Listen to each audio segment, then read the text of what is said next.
I did manage to trip over a sidewalk and fall and scrape my chin on the ground and skid my knee like an 8-year-old. So that was great.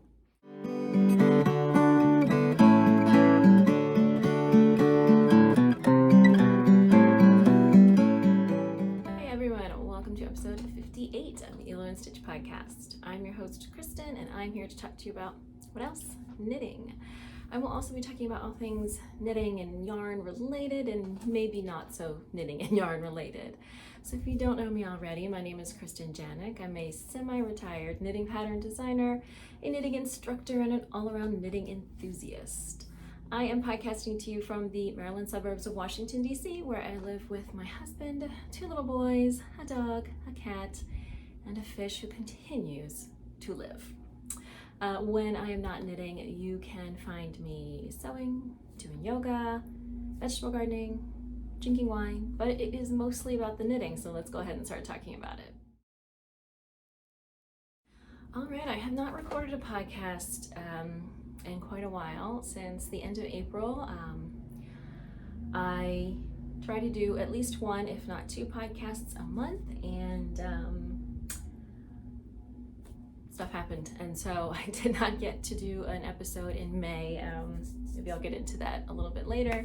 But I also haven't been doing a ton of knitting. I have been doing more sewing, and this usually happens like weather starts to get warm. I don't stop knitting, but it slows down a little bit. But I have finished something. I have finished the Deren sweater from the Embody capsule collection. So I know I've showed you guys this before, and I have worn this a few times, so it's a little stretched out. This is the piece from the Embody collection that can be short sleeve, long sleeve, a cardigan, a vest, all kinds of things. And so I made this slightly cropped short sleeve sweater using a strand of alpaca lace weight, like a regular lace weight, 2-ply, and then a strand of the floofy kind of mohair lace weight, so you can hopefully see some floof there. And it is all done, and as I said, I have worn it a few times. It is now 89 degrees, so the season for wearing knits is pretty much over here. But I was able to wear this a couple of times in May. And I will go ahead and pop a photo in here. So I am loving this paired with lots of different things. It's a really nice light layer. You can see it's very airy and drapey. It is a good fit, with perhaps the exception of the neckline, which is just a little wider and deeper if than is ideal. I have always worn something under it, so it's not that big of a deal, but if I had it to do again, I might correct that a little bit. So it is worked from the top down. As you can see, it is a set-in sleeve sweater, and this is the seamless set-in sleeve, which I love very much. The body is worked in the round. The trim around the neckline, if you can see, is just an I-cord trim. Looks very neat, and it's extra floofy.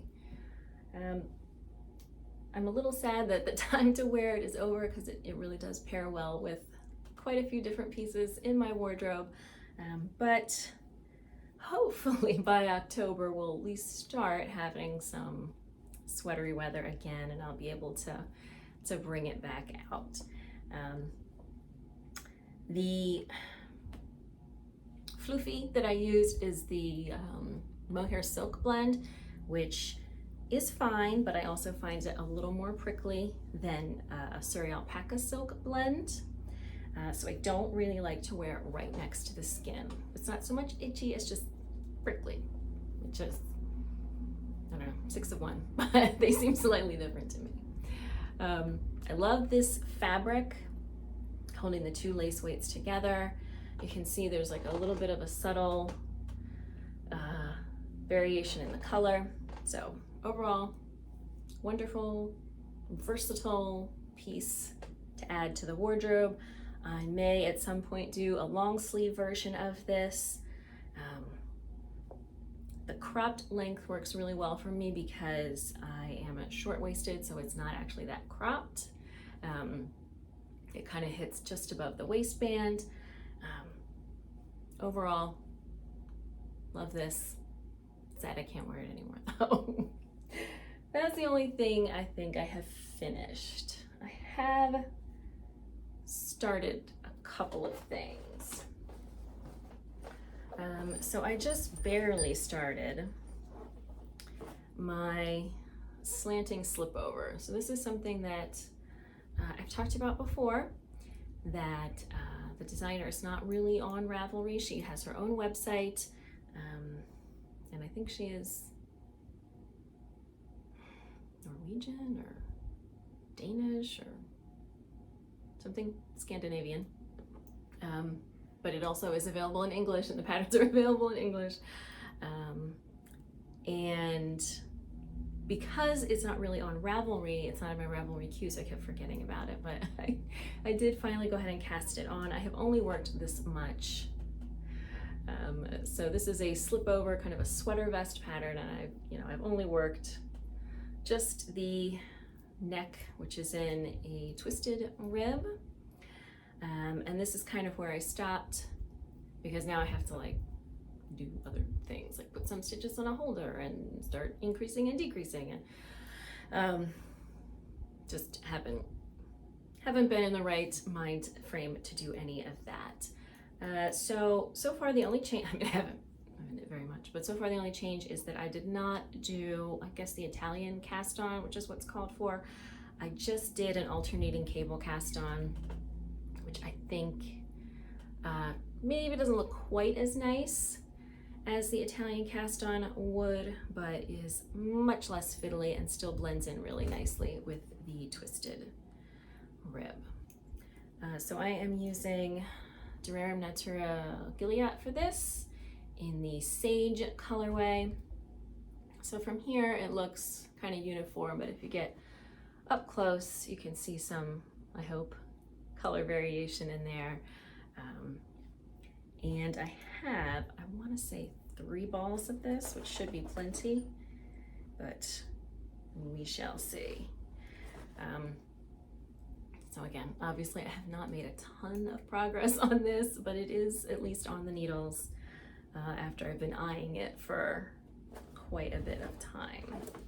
Let's see if I have the photo in here so you guys can see what it looks like. Here is what it looks like, so you can see I have not made it very far. But just kind of a textured vest with sort of long armholes that make it easier to layer over things. And hopefully will be nice for layering in the fall. So not a lot of progress on that. And then the other thing that I have been working on is my gelato tank top. So I have gotten a fair way through the first part of this, but I'm having a problem where all of my bobbles are popping through to the wrong side. So this is the right side where my bobbles should be, and this is the wrong side where my bobbles actually are. I know there are ways to fix this. I definitely saw it on somebody's podcast somewhere along the way. If you happen to remember what that was, or you have a great trick for keeping them, not so much as you're knitting them, because that ship has sailed, but if we're going back and kind of fixing them so that they stay on the right side, please leave a comment down below. It is really the only problem I'm having with this so far. I am using the Magpie Fibers Equinox, which is a linen silk. It's really soft, it's nice and drapey, fun, nice to work with. It's giving me nice even stitches and nice stitch definition, but all of my bobbles are on the wrong side and refuse to stay on the right side, and it's making me really mad. I don't think they're actually bobbles. I think technically they're called noops or nups.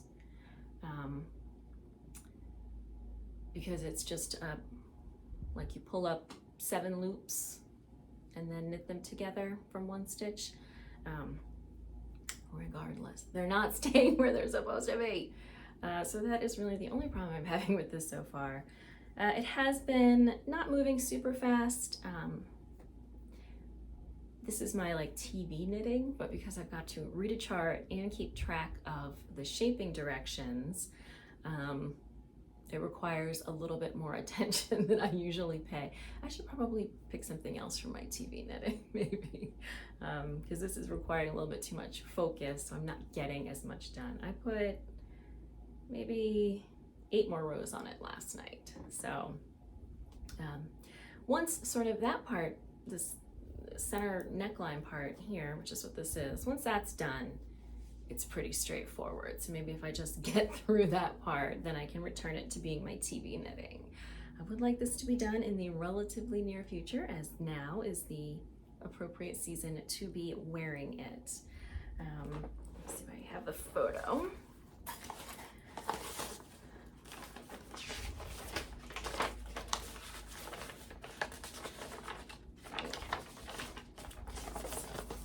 This cute little tank top, perfect for warm weather, and it is warm here already. It is supposed to cool down a bit, so for the last 3 or 4 days it's been in the 90s, which means the heat index has been like near 100 Fahrenheit. It is supposed to cool down, I think, tomorrow afternoon and go back to being in the 80s, which is a lot more reasonable this early in the summer. So I think that is all I have on the needles right now, other than some pre-designs, which we'll talk about in a little bit. I have lots of yarn to show you because I went to Maryland Sheep and Wool. I'll talk a little bit more about the actual festival and surrounding events a little bit later, but now I will show you some of the yarn I got. So actually, it's been almost a month. I think this is everything I got. I'm not 100% sure though. We'll see. Okay, so first was the pre Maryland Sheep and Wool events, and as is kind of usual, that's where I did most of my yarn shopping. The first thing I went to was Yarn Centric, which was a pop-up event in Mount Airy, Maryland, which is maybe 20 or 30 minutes from where Maryland Sheep and Wool Festival is actually held.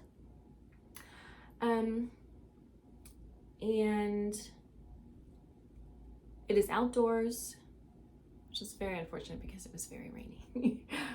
So I did just a little shopping there. I mean, I was there for a while and I went and looked at everything, but I knew, I was going to go to several events throughout the weekend, so I didn't want to overdo it. So what I came away with from there was this skein of Guarini blue tweedy sock yarn.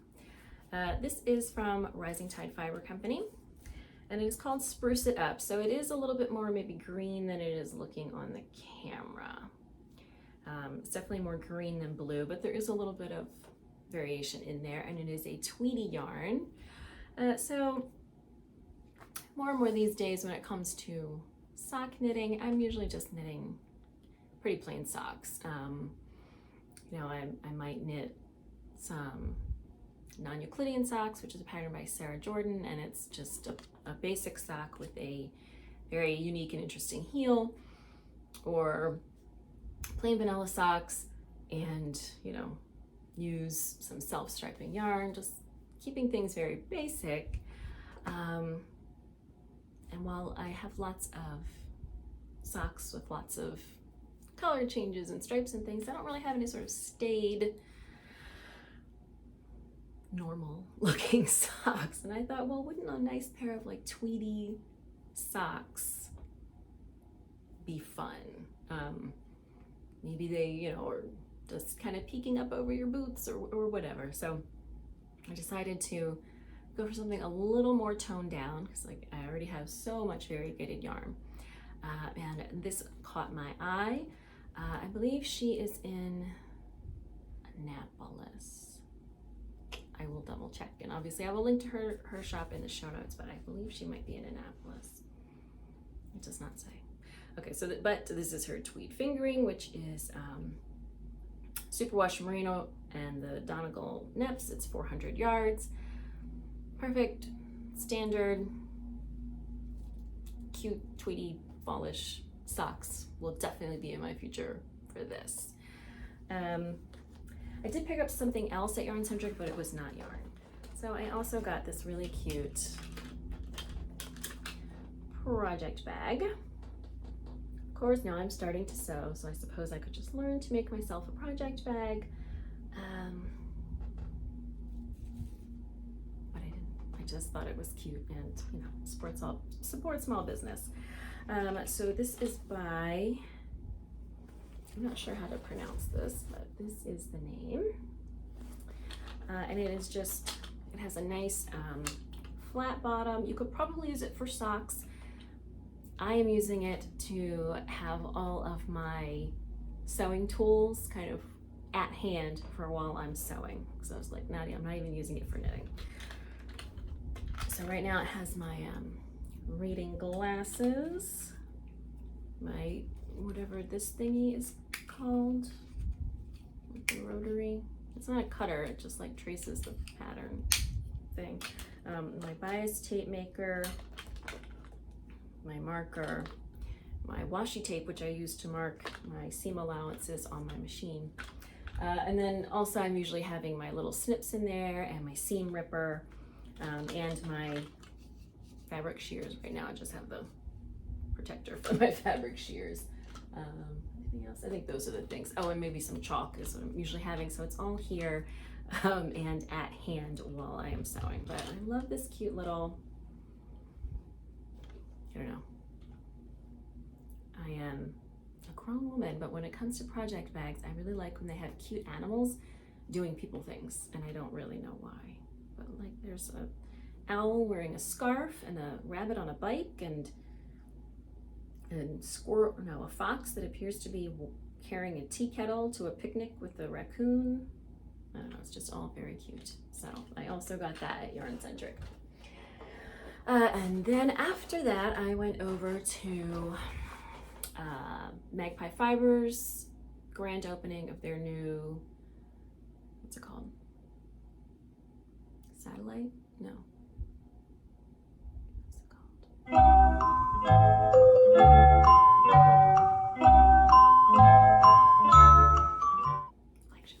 If you are not familiar, Magpie Fibers originally was yarn, and then she opened Magpie Market in downtown Frederick, which is yarn, but also, you know, notebooks, stationery, pens, other crafty things.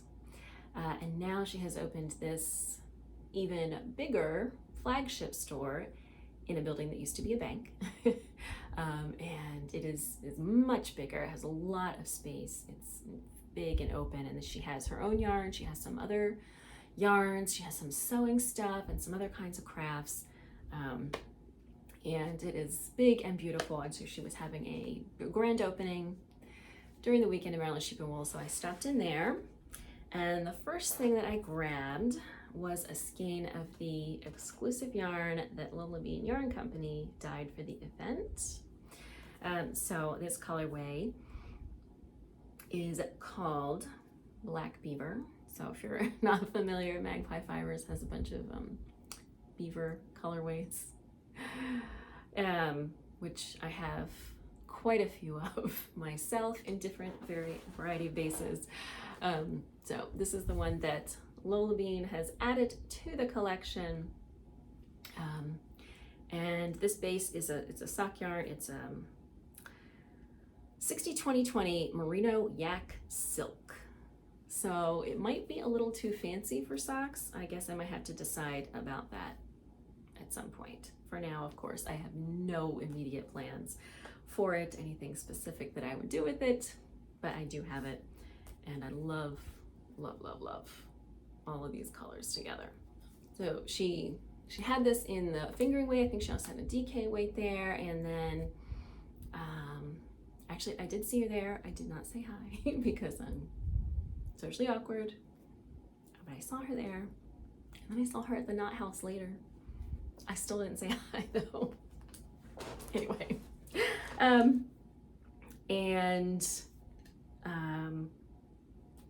where's I going with this? Oh, they also had some other like beavery themed things to go along with all of that, but they had, what was it? It was like a bag or a t-shirt or something that said Big Beaver Energy. I was really tempted to get, but I did not. Just the yarn. And then I also got, Magpie has this kind of crossover with Spin Cycle. It's called Dyed in the Skein. So this is, I believe what it is Magpie Fibers color dyed on Spin Cycle Yarn's base that they use for one of their yarns. So this color is called Siren Song. It is 300 yards over 75 grams, so that is fingering weight-ish. What am I going to do with it? I don't know. This is just like the quintessential blue-gray for me that I love. Don't know why, but when I am like looking for a blue-gray, this is what I want from a muted blue. So who knows what it will become. It goes in the stash. And then I did pick up two things there that are not yarn, but are still cute, which is just a couple of pencils from Shelly Can. Let's see if you can get it to focus on the pencils and not my face. So they say Wool Witch, and it's a design element. For my design drawing and things like that. I have them now. Shelly Can had all kinds of cute stuff. There was really hard not to do more shopping there, to be honest. There was just so much great stuff. They had some fabric that I wanted that, of course, I didn't need, but I did manage to leave having purchased just those things. And then I went over to the Knot House for their pop-up. It was... The nice thing about the Magpie Fibers is that because it's such a big shop, it had a lot of space. The Knot House is just a smaller shop. The space is smaller, and so it was quite crowded in there. I did not do a ton of shopping there, but I did get this. This is from Chelsea Lux or Lukes or however you want to pronounce that. And it is actually, it's two skeins of yarn kind of twisted up together. One is their silk mohair, so kid mohair silk, and that's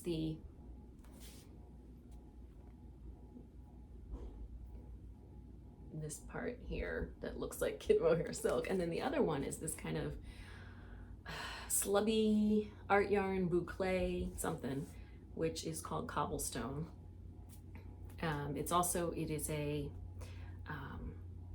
It's a fingering weight, and I guess you could use the two together. But what I was kind of thinking of is rather than holding them together, I was kind of thinking about something where maybe you could stripe between the two.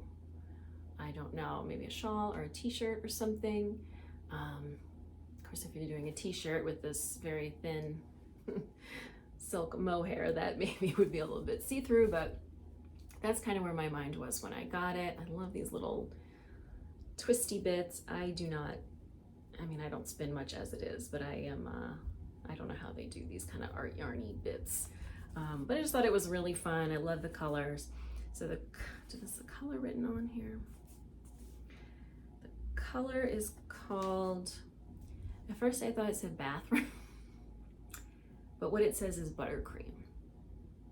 But I'll show you, maybe you can decide for yourself whether you think it looks more like bathroom or buttercream. So yeah, I don't know exactly what I'm gonna do with this, but tentatively I have this idea of alternating between the two to create stripes in something. We'll see, someday, maybe. And I did buy something else at the Knot House, but it was just the latest issue of Pom Pom magazine, which I'm sure you've all seen, and I don't know where it is, so I'm not gonna just hold it up for you. At the actual festival, I did not buy very much yarn. I bought a lot of stuff that wasn't yarn. I bought 2 kinds of jam, soap. I bought beer because they had a local brewery there. So I bought fancy beer. But in terms of yarn, I only bought 2 skeins, but of the same thing. And I've already wound it up. So this is from Jill Draper Makes Stuff. This is her Lee base, which is a lace weight yarn, and this colorway is called Niagara. I'm going to show you a little bit more in Adelante. I actually don't think this is going to work for what I bought it for. Definitely I can use it for something else. So this is 60% Rambouillet, 40% alpaca. It is ostensibly a lace weight. I actually think it's a little bit heavier than what we would consider lace weight.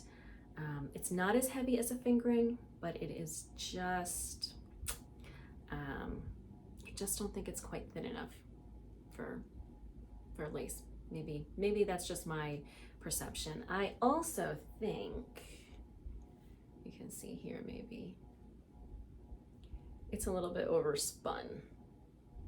So you can see it's kind of twirling up in some parts. And so I think it maybe is a little bit overspun to try to get it to hold together as a lace weight.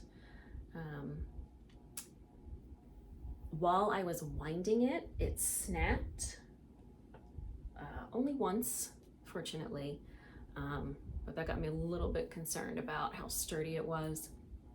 I have started working with it just in terms of a swatch, and it's holding up fine. Again, I'm going to get into that a little bit later, but I really like the color on this. I don't know if you can see, like I said, it's called Niagara, and so it's got some blues, but also some purples and even a little bit of pink in there. So really pretty. I got 2 skeins of that from Jill Draper Makes Stuff. And I think that is all the yarn I have to show you in this episode. All right, Adelante, where I talk a bit about upcoming design work. And so now I'm going to get back into what I was just talking about with the yarn from Jill Draper Makes Stuff. So I have this idea for, after working the Deren sweater again, this fabric, which is 2 lace weight yarns, a floof and a 2-ply. I just love the fabric, and I really liked the idea of creating a design with a very similar fabric. So that is kind of what I was going for, trying to, is it a hole in my sweater? Okay, no, trying to recreate. And so that is why I bought the yarn from Jill Draper Makes Stuff, which I want to hold double with, like that, a floof, but this time this is Fiber Spates Cumulus. So this is the Surrey alpaca silk, not the mohair silk. So the idea was to put these two together and try to get a similar fabric. And I just don't think that the lace weight is thin enough. So I have started swatching, and part of it could be that I need to go up a needle size. This is a US 4, which seems like for two lace weights held together should still create a pretty drapey fabric. And this is not, I mean, I haven't knit that much, but this is not very drapey. Now you do have sort of the floof holding things together a little bit, but I think the size, the diameter of the two yarns held together is thicker than what I want. I think it would work better for a project that maybe calls for a fingering weight and a lace weight held together. And there I think are probably plenty of those in my queue, but just, it's coming out looking almost felted. I don't know. I don't know if you guys, it's able to focus. There we go. I am gonna try maybe going up a needle size. I don't know if I want to finish swatching on the US 4 first, wash, let dry, see how that looks, or if I just want to stop here and then I guess I could actually just change needle size in the middle. But I don't think it's going to work. So I might have to find another lace weight yarn for that. It is not something I was planning on really doing anything with until later in the summer. But we'll see. I'm kind of disappointed that it doesn't look like it's gonna work for this. What are you gonna do? I'm gonna try at least going up to the 5 and washing and blocking and see. So my idea for that is a pullover with the seamless set-in sleeves, but like just slightly puffed, and all over delicate, like not big, just tiny baubles for texture, or maybe nups or noops or however you pronounce it, which I find to be a little bit more subtle. Something very drapey and kind of like puffier sleeves that kind of come together down at the cuff, and definitely sort of a drapey body shape as well. So that's just kind of something that is in my head, and we'll see what happens, but finding the right yarn combination is going to be key for that. So I need to get that step done first. Other than that, I am working on 2 designs. Actually, technically, I'm only working on 1 so far. So I have had a design accepted for publication in the early winter 2023 that I am actually actively working on because it's due very soon and I'm way behind where I should be. And then I have agreed to again collaborate with Hudson and West on a sweater for the fall that I'm very excited about. I don't have the yarn for that yet. They are a little bit struggling with the same supply and chain issues as everybody else. So she said it would probably be a couple of weeks, but that will also be getting underway. The first one, I don't have to knit the whole sample. I can submit the pattern without having the sample knit. They will knit the sample themselves. But there is definitely some knitting I need to get done in order to actually write the pattern. And then the other one is sort of it's more of a yarn support arrangement. So I do the self-publishing and all that, and they provide yarn support. So those 2 things are either percolating or already underway, but you won't be seeing anything about them for a while. Now the one being published in the winter with a third party, I won't be able to show you guys anything of that, but I will be able to show you the whole process of developing the sweater with the Hudson and West yarn.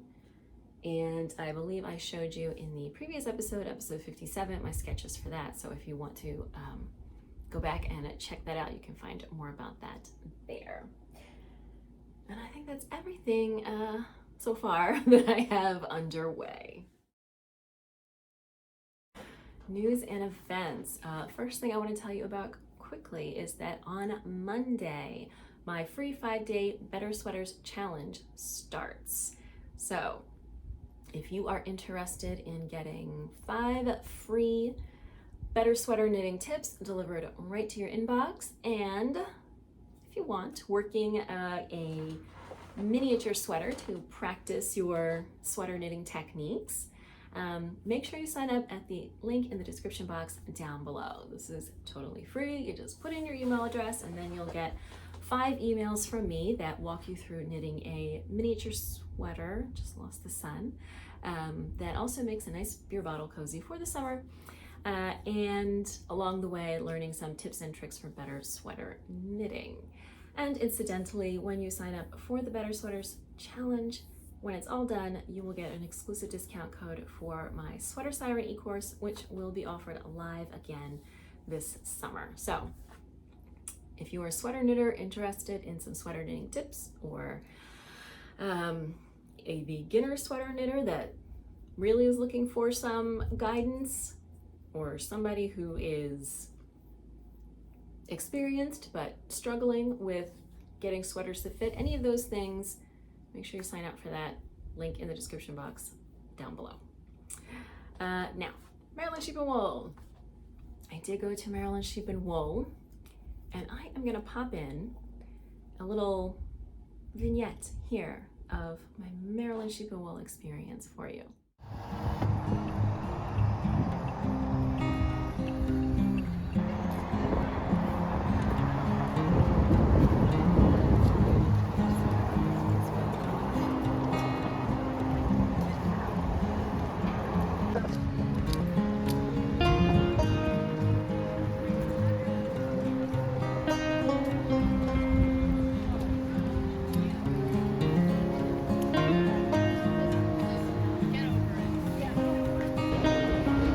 There was money lost and found a pair of bleachers.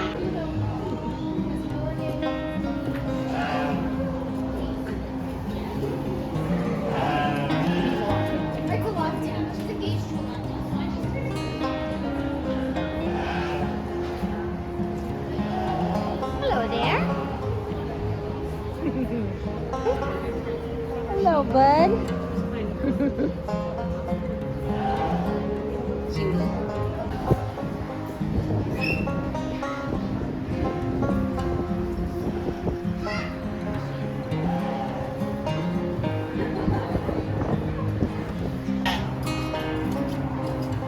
Someone doesn't like his haircut.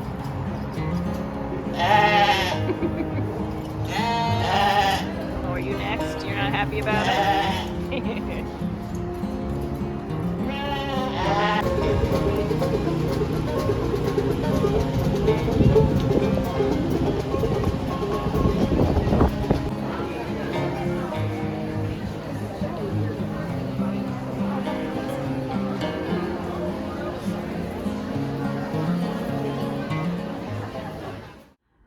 So as you can see, we did not have great weather for Maryland Sheep and Wool.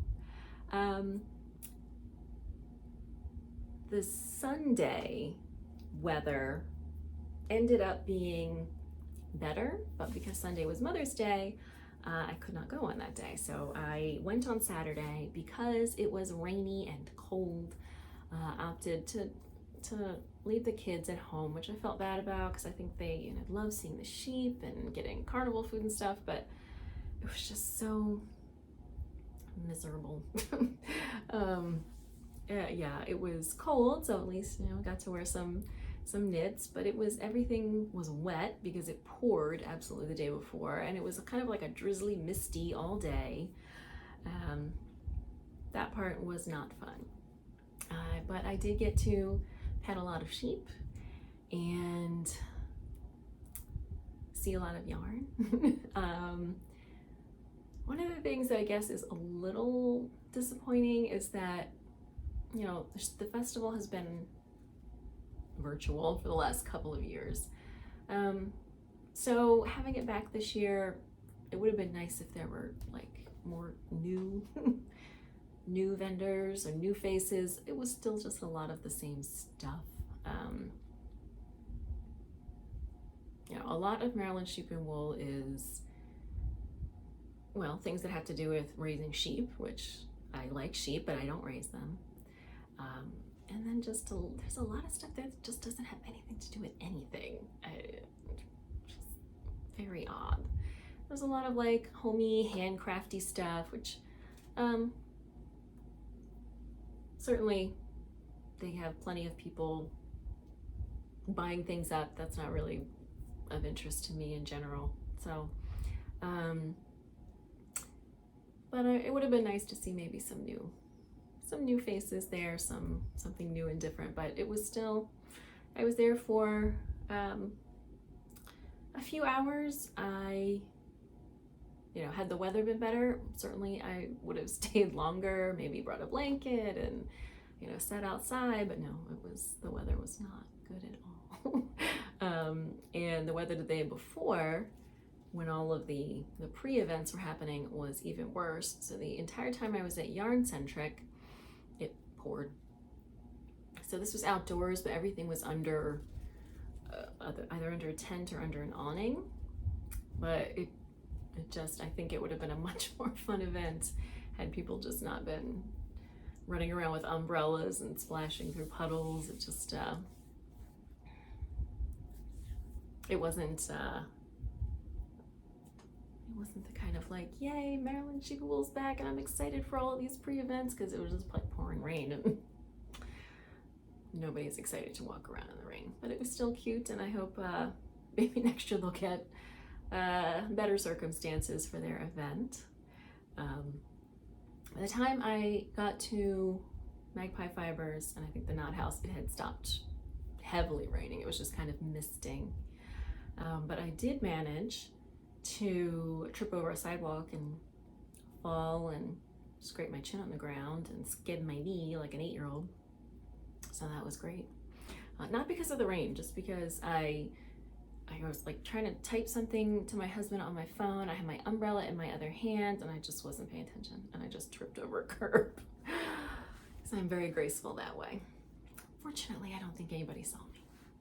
And one thing I will say is that I was wearing some snag tights, and despite the fact that I skinned my knee, the tights themselves did not rip. That was very impressive. So those are worth their money. So it was a weekend that it was fun, but I think it would have been more fun if the weather had cooperated more. You know, you get a chance to, since the weather was bad, I was kind of like really focused on, well, see all the stuff and then go home. So it wasn't, oh, let's stop and watch the sheepdogs, or let's, you know, get some food and sit down for a minute and see who's walking by. And it was just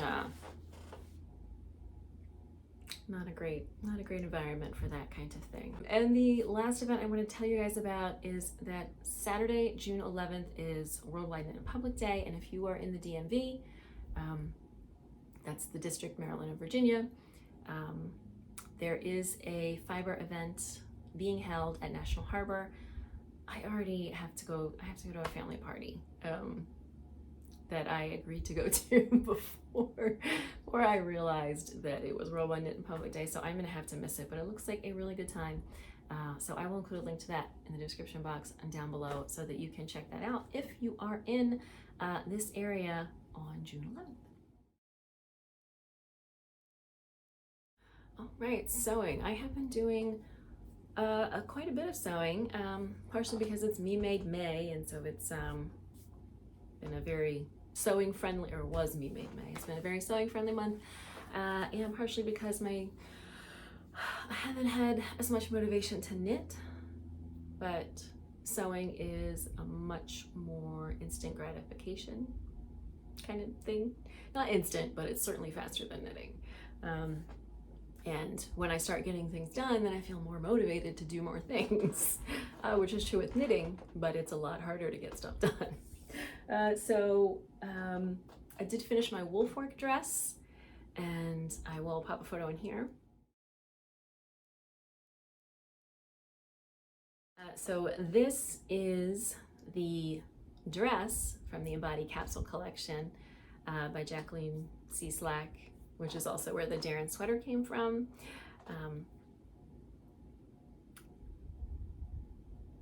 I had some difficulties with the fabric, which I talked about in the last episode, but now that it is all done, it is very comfortable, very drapey and floaty and perfect for the summer heat. And I am very happy with it. It's also nice to layer things over. Again, when it's cold enough to layer things again, I think it pairs well with quite a few of my knits, and that's going to help make it more of a transitional piece when the cooler weather comes back again. So very happy with that. That is all finished up. The other thing that I have finished is this top. This is the Clark top by Seamwork.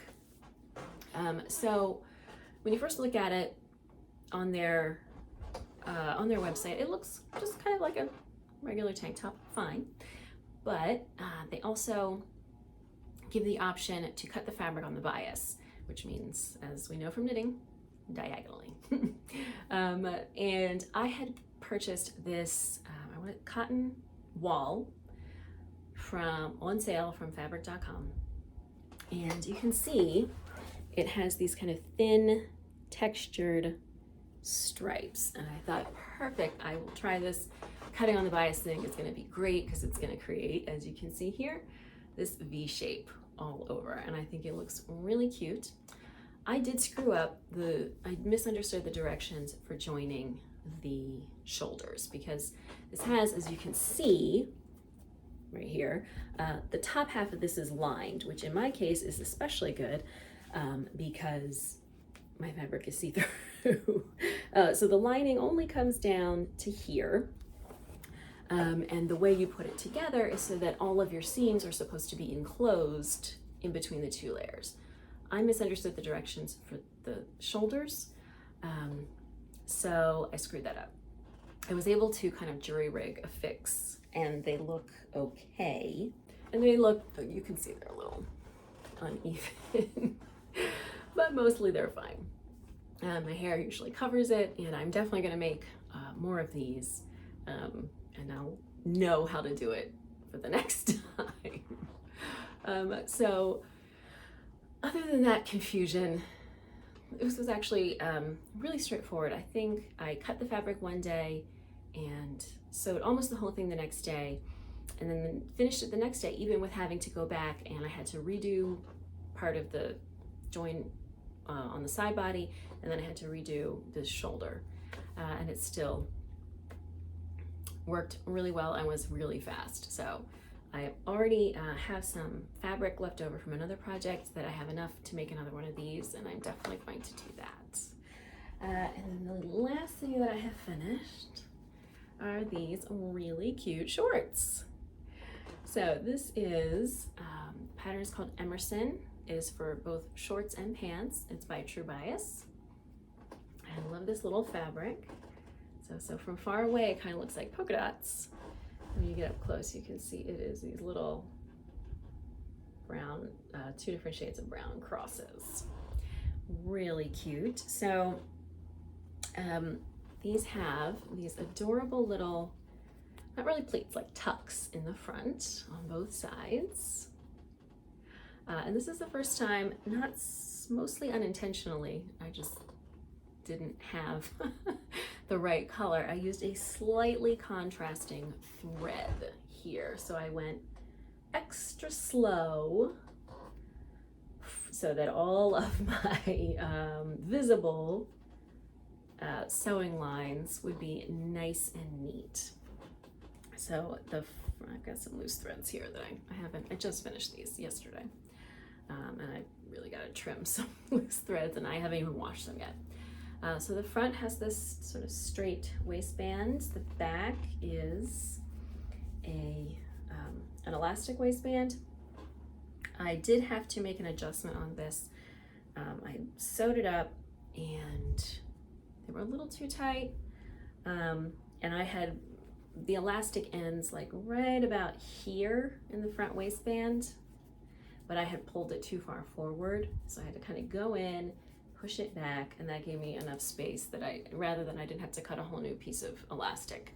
They're still a little snug, but wearable. So, and of course they have pockets. They're nice big pockets. And I love sort of like the cutaway for the pocket. The only other adjustment I made is I took about 1 inch out of the length for the legs. And then the only complaint I have is that they don't have pockets on the back. But since it's gathered with the elastic, I think it might be kind of tricky to put pockets. I guess I could put my own patch pockets on. But these are sort of, they have nice big pockets in the front, and these are not, big enough for my phone. These are sort of loungy shorts, not that they're, I don't think fancy shorts are a thing, but these are not like, wear out and about necessarily shorts. So I, again, just finished these yesterday. I'm gonna knit every time. I'm definitely gonna sew the pants version, probably for the fall. I chose, this is the mid-rise view for the shorts. I think I would do the higher rise for the pants. The only problem is that I have already cut the pattern pieces, and I think if I did the higher rise for the pants, I might want to actually go up a size. So I don't know what I'm gonna do about that. I have no easy solutions to that, but it's not an immediate problem, so we will worry about it later. So that is all of my latest sewing. I have lots more projects planned for the summer. I am really enjoying my sewing. And just to wrap up the sewing segment, I'm gonna show you guys a quick look at all of my Me Made May outfits that I was able to put together last month. This is the first Me Made May where I was sewing as well as knitting. I had a lot of fun putting together some outfits and looking forward to it again next year.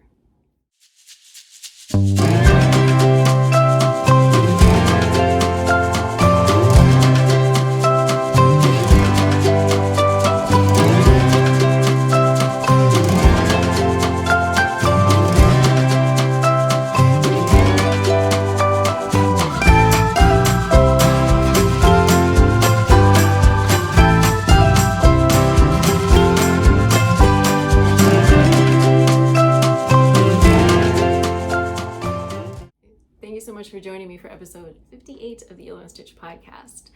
Show notes with links to everything that I have talked about in this episode can be found at mediaperuana.com/Hilo and Stitch.